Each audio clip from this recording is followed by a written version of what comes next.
nayo ndocrossa seocean mimchinitarisira pasi ndotenda kunanya denga sitanga tapa vari pasi zinaragadzirai marosman nxandi nemabhazi voice of the ichichi beat chakaipa fila baseline mabebi totarisa muwestline tozoseka vanenge vasina hairline manewspaper tichaverenge maheadline guess what akazara zvimasedline hanzi economic recovery that's a fake line mageto youths akangozara mumasendline remember chipo akatizira kwana brian kumba kwava vachakwane low 49 vamwe vari kutsvaga famous akarohwa nefamine chinipai pencil music yangu yadrowa attention ndikasainwa military touch outstanded attention then ndoteerera komanda panenge achikomanda achipedza ndokupedzera imesonge stage yambiya nehanda I have passion in music zvese najinimbia ndikanga nokupfeka plastic nyange bhebhe rangu riri simbi vakawanda vakakwara chito ari kupuhwa sipi akabvunzwa avakwadza hanzi mississippi makanyanya kuona gringo mukakamba novhara zipi maizvita legend of the sika right now mane siki zvandikuimba zvikunzwisisika iroro zvakutoda musiki vamwe vari kutsvaga key to success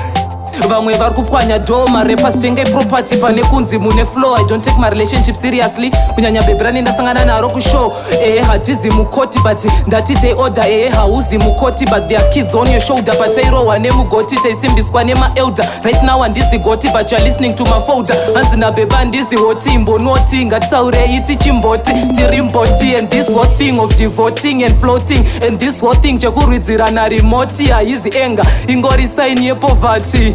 Oh man, can you say amen? Oh man, hatidi hondek yemen. Oh man, tanamatira zvimabed. Oh man, ndoda bengri nemanyumara uskwete roman. Blessed to all the children and all the women. Blessed to all my brothers and all the real men. Alright, let me change the vibe. Handizi pasta, ndwanike kumakaroni. Zvese nepasta, zvirinani kumakaroni. Pane kumakarepstar, kana pedza kundimaka 10 out of 10 mo isa star. Yeah, ndangopinda zviri easy so pasina chatanzwisisa taipindura nzwisiso usaita dzungu kana watariswa neziso life haisi easy so kunyange kuine easy co chese chasviba chokwada hisi co hipop yamakajaira iyaya haisi ko mazano kwane mumwe mufana anonzi niko vamwe azviramba hanzi ndezvipiko handisina mabhazi ndakamachinjisa kuita zupco ndoda life iri evergreen kunge mbeu yesidco.